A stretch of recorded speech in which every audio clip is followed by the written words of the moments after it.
how are you all? I hope you are all fine and good. So let's start.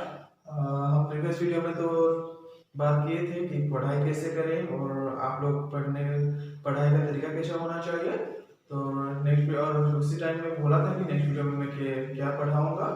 तो आज उसी lesson के जरिए में हम आ रहे हैं कि हम अल्फाबेटिकली और ब्रीफली पूरा ग्रामर टॉपिक को देखेंगे।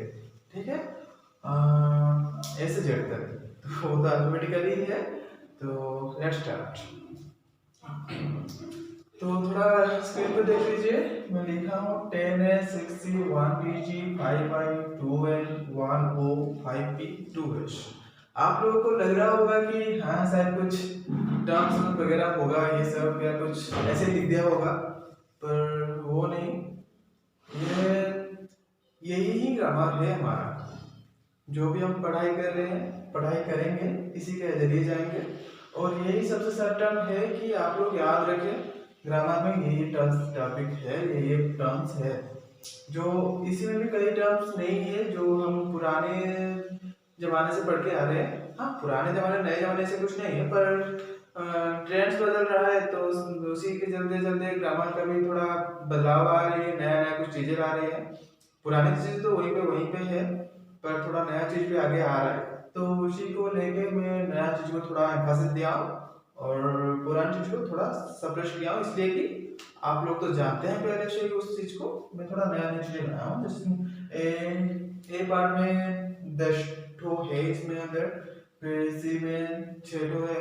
इसके अंदर लिखा हुआ है 10 6C 1PG 5I 2N 1O 5P 2S। So let's start. हम पहले 10A पर बात करते हैं कि ये जो पॉइंट है ना सर, तो आपको बता ही दिया कि ए में 10 ठो है जो ग्रामर के अंदर जाता है। इसके अंदर 6 सी के अंदर भी आते हैं जो ग्रामर में पढ़ाई करते हैं। और ऐसे ही 1PG मतलब डी में एक है, जी में एक है, इसके अंदर लिखा हुआ है। तो मैं आपको यहीं पे तो लिख के जाऊंगा, तो आप सभी को पता चल भी जाएगा कि क्या है वो सब लेटर्स, जो लेटर्स लिखा हुआ है उसमें क्या क्या वर्ड आता है। और आपको यदि कुछ कुछ जानते हैं तो आप लोग अभी से आपके दिमाग में चल गया होगा कि ये सब क्या लिखा हुआ है और उसका मेन वर्ड क्या है। तो थोड़ी देर टाइम दीजिए, ताकि मैं आपके लिए नोट्स निकाल के आप लोगों को अच्छे से समझा सकूं और बता सकूं कि क्या क्या है। ठीक है, okay, let's start to know about this grammar alphabetically and briefly। पहले हम 10A पर देखते हैं। ये 10A वाला है जो पहले है। तो हम बोले थे कि alphabetical जाएंगे, तो alphabetical जो जाएंगे पहला वर्ड आता है ऐसे ही। तो 10A में भी और भी बहुत alphabetical देखेंगे। तो पहले नंबर पे आता है एक्टिव वॉइस।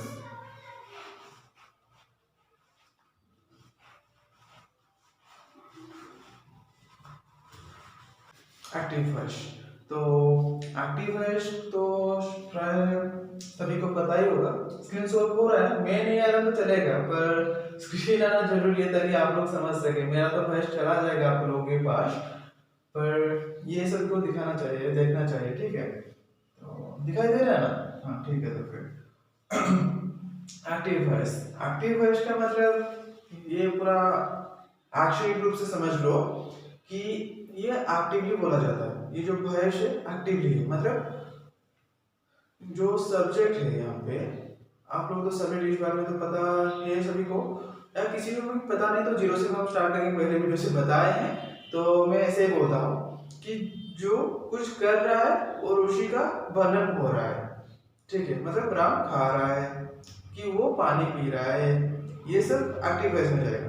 तो कैसे, मतलब जो क्रिया है, जो वर्ब है, वो डायरेक्ट लिंक करता है, रिलेट करता है किससे ना, सब्जेक्ट से या कर्ता या नाउन से। जो है, जो काम कर रहा है उसे तो हम कर्ता बोलेंगे, जिस काम चल रहा है उसे तो हम वर्ब बोलेंगे। तो वही जो वर्ब का क्रिया है वो जब सीधा कर्ता के साथ रिलेट करता है उसे एक्टिव वॉइस बोलते हैं। आपको उदाहरण के स्वरूप दिया बोला कि राम खाता है, वो पानी पीता है, सीता जल लाने जाता है, इस टाइप का जो है वो एक्टिव वॉइस है। देन बात करें एडजेक्टिव का।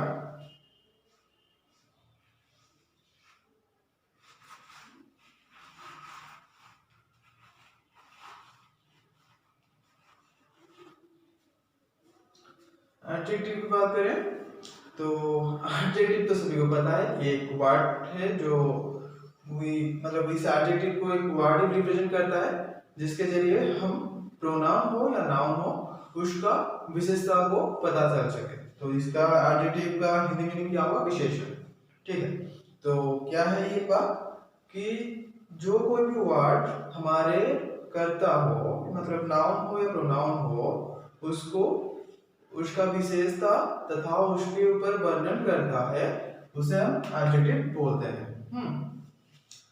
फिर हम बात करें 3 नंबर की है 3A की।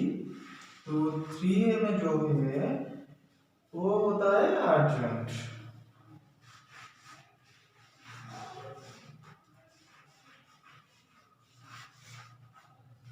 एडजंक्ट, ठीक है। तो ये क्या होता है? एडजंक्ट जो होता है, हम यहाँ पे लिखे हैं कि amplification of subject, predicate and verb, these are called adjunct. तो एडजंक्ट क्या है ना, ये बोला ना आपको कि amplification of verb, subject, predicate. तो ये जो होता है ये एम्प्लीफाई करता है क्या, एक सेंटेंस को एक्स्ट्रा इंफॉर्मेशन देने के लिए। राम खाता है, तो राम क्या खाता है ये तो जरूरी नहीं सुनना, फिर भी एडजंक्ट लगा के उसे और भी थोड़ा सुंदर करने के लिए उसे लगाया जाता है। राम फल खाता है हाथों से। मैं बोलते ऐसे, राम हाथों से फल खाता है। राम खाता है तो वो सिंपल सा इंग्लिश, सिंपल सा हिंदी से हम बता दें कि राम खाता है।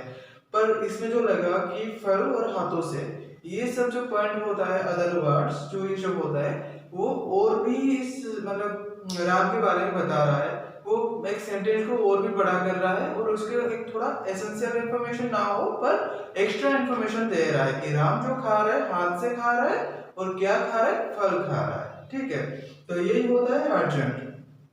बात तय करें फोर्थ है की, तो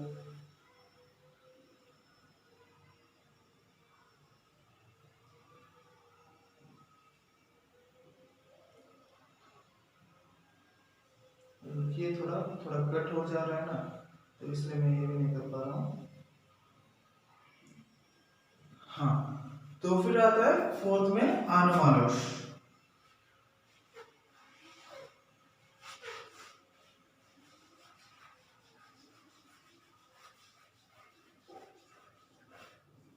अनुमानुष, अनुमानुष क्या है?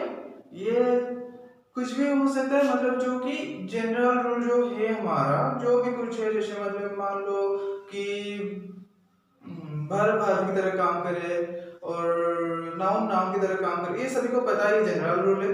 पर जब वो जनरल रूल को डिफिट होता है तभी हम अनुमानुष बोलते हैं। ये स्पेशली वर्ब में यूज होता है, जिसका नाम हम बोलते हैं ऐसे ही, ये अनुमानुष वर्ब। अनुमानुष वर्ब क्या होता है?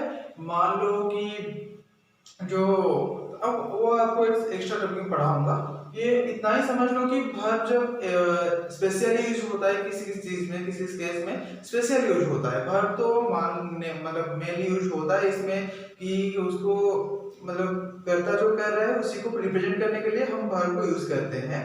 उसके अलावा हम कुछ स्पेशल केसेस में भी यूज कर रहे हैं जिसको हम अनुमानुष वर्ब के रूप में जानेंगे। ठीक है, तो ये तो हमारा सर ब्रीफ टॉपिक है, तो हम सिर्फ ब्रीफ में चले जाएंगे, पूरा ग्रामर सेक्शन देखेंगे कि क्या क्या है ग्रामर में। तो हम इतना डीपली नहीं जाएंगे, सिर्फ आप लोग समझ लीजिए, फिर हम बाद में एक एक टॉपिक करके अच्छे से जाएंगे। ठीक है, देन तो फिर 5 नंबर में एंटीसिपेटरी।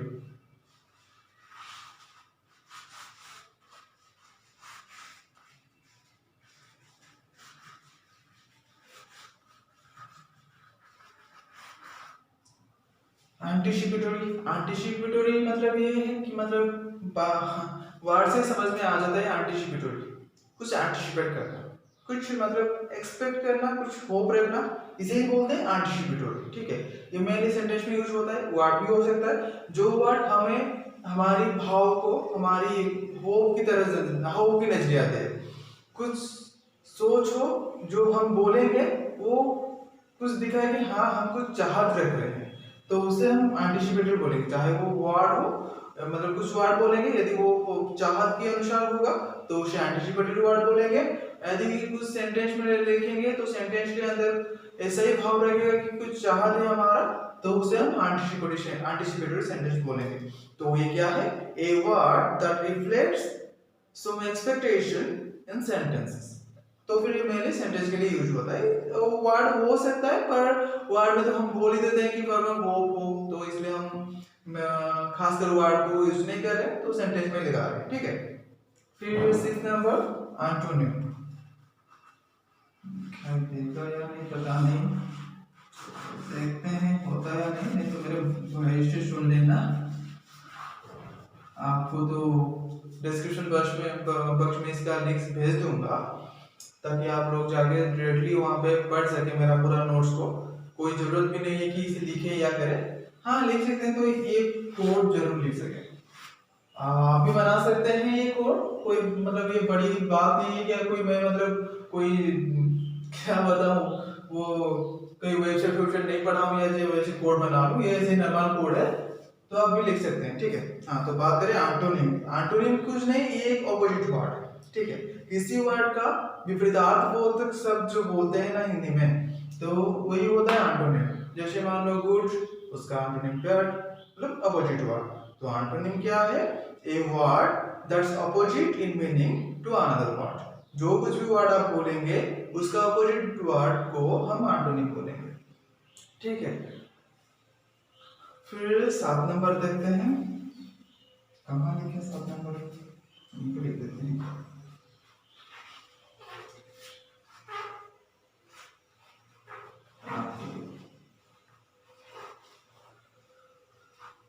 ठीक है। आर्टिकल को तो सभी को पता ही है आर्टिकल क्या है क्या नहीं, फिर भी बता दे रहा हूँ। जीरो से स्टार्ट करके बोले थे पहले से ही, तो आर्टिकल की बात करता हूँ क्योंकि आर्टिकल अभी भी बहुत सारे स्पेशल केसेस है जो अभी नया नया भी यूज हो रहा है, जो पहले नहीं था अभी भी नया नया यूज हो रहा है, तो इसी वजह से हम आर्टिकल को भी रखें। स्पेशली सभी को तो नॉर्मली बात पता है आर्टिकल क्या है ना, ए एंड और दी। ठीक है। तो ये भी पता है ए कहाँ पे लगता है, आर कहाँ पे लगता है, द कहाँ पे लगता है, ये कोई बड़ी बात नहीं है। ये सब यदि भी आप बोलेंगे कमेंट सेक्शन में आप कमेंट कर सकते हैं कि आर्टिकल का जो नया वर्जन है, वर्जन तो नहीं, नया नया यूज, स्पेशल यूज जो है, आप यदि बोलेंगे कमेंट सेक्शन में, आप लोगों का डिमांड होगा ज्यादा तो हम इसी के ऊपर भी लेके आएंगे। नहीं तो हम पूरा आगे चलते जाएंगे, जब इसका बारी आएगा तब हम इसका यूज करेंगे। ठीक है। तो आर्टिकल यही होता है, यूज ऑफ ए आन और द बिफोर द सब्जेक्ट। तो हाँ, और एक बात ये तो सभी को पता है कि आर्टिकल का जो यूज होता है सब्जेक्ट के पहले ही होता है। The bus, the sky, sky तो सब्जेक्ट ही है ना, और ऐसे ही आन आइसक्रीम इस कदर। तो फिर हो गया ये बात। हम फिर देखते हैं 8 नंबर ए को, 8 को क्या लिखें। 8 नंबर ये लिख देते हैं। 8 क्या है? असर्टिव। अब आप लोगों को पता चल रहा होगा कि असर्टिव ये कुछ तो नया है, नया नहीं ये पुराना है, पर कहीं कहीं यूज होता है, मतलब यूज में मतलब कहीं कहीं पे पढ़ाया जाता है, कहीं कहीं पे नहीं। पर मानो तो बहुत ट्रेंड से अब क्या है ना, ये पढ़ाई लगता होगा ये आपको देखने के लिए, पर कुछ नहीं, ये एक फैक्ट है। जो हम बोलते हैं ना, बातें करते हैं, फैक्ट है, उसे कोई हटा भी नहीं सकता कि नहीं ये गलत है बोल के। ठीक है। वही उसी सेंटेंस को हम असर्टिव बोलते हैं। तो असर्टिव क्या है ना, फोर्थराइट स्टेटमेंट्स और फैक्ट सेंटेंस। मतलब क्या बोलूं, the sun rises in the east, इसे कोई हटा नहीं सकता, यूनिवर्सल ट्रूथ है, तो उसी को ही असर्टिव बोलते हैं। ठीक है। तो इसे थोड़ा इरेज कर लेते हैं, फिर आगे बढ़ेंगे। ठीक है। तो फिर स्टार्ट करें। अभी तो बहुत टाइम भी हो गया है, मतलब वीडियो पूरा लेंथी होता जा रहा है, क्योंकि ये छोट हम जितना भी ब्रीफ करके पढ़े हैं ना वो लेंथी होता ही जाएगा, क्योंकि समय तो ज्यादा चलता जा रहा है। तो हम सिर्फ आज 10 तक खत्म कर लेंगे और इसके अलग जितना भी पार्ट है सब उसके लिए हम अलग वीडियो बनाएंगे, ठीक है, ताकि आप लोगों को थोड़ा ही समझिए पर पूरा कंसेप्ट क्लियर हो जाए और सेटिस्फेक्शन भी आपको लगे और मुझे भी लगे कि आप लोग समझ पाए और मैं अच्छे से भी पढ़ा पाया। और मैं अभी वीडियो को लेंथी भी बना दूं ना तो आप लोग समझेंगे या नहीं मुझे तो पता नहीं, पर मुझे अच्छा नहीं लगेगा कि हाँ मैं पढ़ाई के चक्कर में सिर्फ आप लोगों को पढ़ाई दिया, कुछ मुझे एहसास भी नहीं होगा कि हाँ आप लोग कुछ समझे। ठीक है, हम 8 नंबर तक चले गए थे। असर्टिव को तो बताया कि जो असर्टिव क्या है, जो जितना भी कुछ फैक्ट सेंटेंस हो, जितना भी कुछ फोर्थ स्टेटमेंट हो उसे हम असर्टिव बोलते हैं। ठीक है, अब बात करें 9 नंबर की। 9 नंबर में जो चीजें हैं वो आपके लिए बहुत महत्वपूर्ण है और आप लोग सभी को पता भी है कि ये है ऑक्सिलरी। ये सभी को तो पता ही है ऑक्सिलरी क्या है, फिर भी बता देता हूँ, मतलब बताना तो पड़ेगा ही। तो ऑक्सिलरी ये भी एक वर्ब है। हमारी वर्ब जब पढ़ेंगे पूरा वर्ब का एक मतलब उसे पूरा सेपरेट करके पढ़ेंगे तब पता चलेगा आपको कि वर्ब जो है पहले 2 प्रकार की है, मेन वर्ब और ऑक्सिलरी वर्ब। इसे फिर धीरे धीरे हो गई 3 टाइप्स हो गया, auxiliary, main verb, modal verb. ठीक है, तो उसी के वही वर्ब के अंदर ऑक्सिलरी वर्ब आता है। इसे अदरवाइज बोलते हैं हम हेल्पिंग वर्ब। इज, आम, आर ये सब का जो यूज करते हैं, बी वर्ब हो या हैव वर्ब हो, ये सब ऑक्सिलरी के अंदर जाता है। ये क्या करते हैं, ये इंडिपेंडेंट नहीं है, ये मेन वर्ब के जरिए इसका यूज होता है। ठीक है, तो ये हम चाहेंगे तो हाँ कभी कभी मेन वर्ब के जरिए यूज कर सकते हैं, पर वो सब स्पेशल केसेस है। हम वर्ब के जब सेपरेट क्लासेस करेंगे तब हम पढ़ेंगे उसके बारे में। पर अब तक हम यही समझे कि ये हेल्पिंग वर्ब है, ये मेन वर्ब को हेल्प करता है मतलब सेंटेंस को बनाने में और सेंटेंस को मतलब अच्छा वैल्यू देने में, अच्छा भाव देने में। ठीक है, 9 नंबर खत्म हो गया। अभी लास्ट एंड फाइनल 10 है। 10 में क्या है देखते हैं। आज अच्छा ही है सब कुछ हमारे लिए। तो 10 नंबर जो है एडवर्ब।